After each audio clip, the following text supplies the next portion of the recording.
Some wounds don't bleed, some crimes never see court, some victims are never counted. History has taught us many things. That nations rise and empires fall. That ideologies burn bright and then burn out. But there's one lesson we keep forgetting. Monsters don't only wear swastikas. This is the story of one such monster, not born in Berlin but in Tokyo. Not executed in Nuremberg, but buried with honor.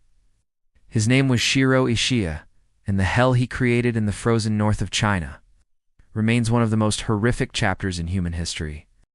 To understand how a nation could justify such unspeakable acts, we must return to Japan's past, to a time when it was an island closed to the world.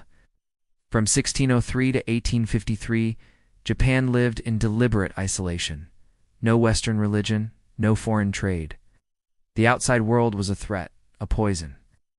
But in 1853, the outside world came anyway. On steamships, with cannons.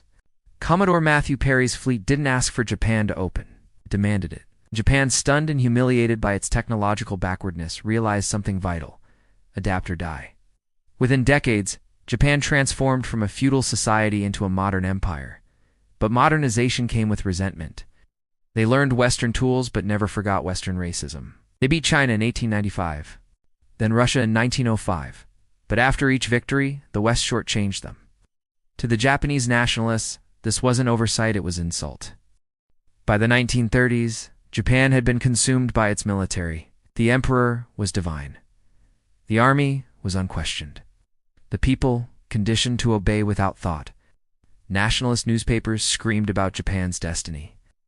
Schools taught children that Japan was racially superior. The West had stolen the world, but now it was Japan's turn. They began with Manchuria in 1931, then invaded the rest of China in 1937. And with them came a new kind of warfare, a hidden war. A war waged in steel bunkers and on blood-stained operating tables. The Japanese had built their empire. Now they wanted to build the perfect weapon. Shiro Ishiya was brilliant, charismatic, ambitious, and utterly without a soul. Born in 1892, he rose quickly through Japan's military medical ranks. He wasn't interested in healing. He was obsessed with control of biology, of death. In 1936, he was granted his wish, a secret facility, a blank check. Absolute authority, Unit 731 was born. To the world, it was a water purification unit. In reality, it was a slaughterhouse in white lab coats. It was built in Harbin, northern China, hidden behind high fences and propaganda. Inside, up to 1,000 people at a time were kept in cages, not prisoners, not even test subjects. Logs, that's what they were called. Logs for the furnace of experimentation. What happened inside Unit 731 defies belief. Men and women were dissected alive, their organs removed without anesthetic, so doctors could watch infections spread in real time. Some were infected with deadly bacteria, then cut open days later. Others had limbs frozen in ice, and then shattered with blunt objects. Pregnant women were tied to tables and dissected to observe fetal infection. Children were poisoned with chocolate laced in cyanide.